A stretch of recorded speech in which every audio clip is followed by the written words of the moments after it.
Kamusta ka na? Ang tagal na nating walang balita, no? Biruin mo nung naghiwalay tayo. Yun pa yata yung huli tayong nagkita. Ang damin ko na ring pinagdaanan. Ikaw kamusta, trabaho mo? Ako ito para kit-rakit, palipat-lipat kung kani-kanino. Siya nga pala yung tanong mo, kung bakit ako napatawag. Nakita ko kasi yung kwintas na bigay ko sa'yo. Naalala mo yun, yung hugis puso naiwan mo sa kama. Grabe yung away natin nun, no? Kung mag-iyakan tayo sagad-sagad, biruin mo inabot ako ng umaga kakahanap sa'yo. Kung saan-saan ka kasi napadpad.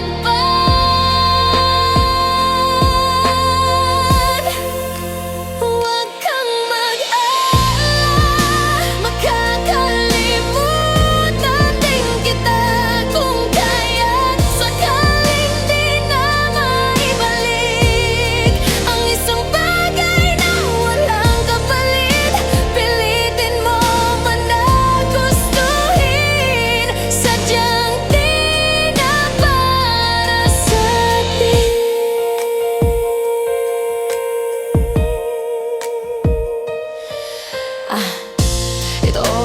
Ito ako. Grabe, pinaglipasan na ako ng panahon. Oh, may anak ka na daw ah. Congrats nga pala sa kasal mo nung nakaraang taon. Pareho pala yung simbahan, yung lagi-lagi nating nadadaanan. Natawa na lang ako kasi lagi kitang binibiro doon na doon kita papakasalan. Huwag kang mag-alala, makakalimutan din kita. Kung kaya't sakaling di na maibalik ang isang bagay na walang kapalit, pilitin mo man na gustuhin, sadyang di na para sa'tin.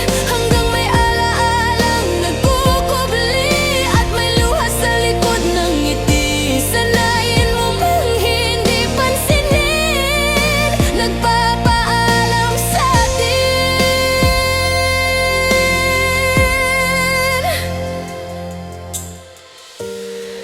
Nilalabanan ko naman ang sakit. Maraming salamat nga pala sa pangangamusta. Sabi naman ng mga doktore, basta pilitin ko, siguro kayang-kaya. Medyo nung mga nakaraan lang, medyo nahihirapan ako huminga. Parang ngayon, parang yung hininga ko, parang mapapatid na.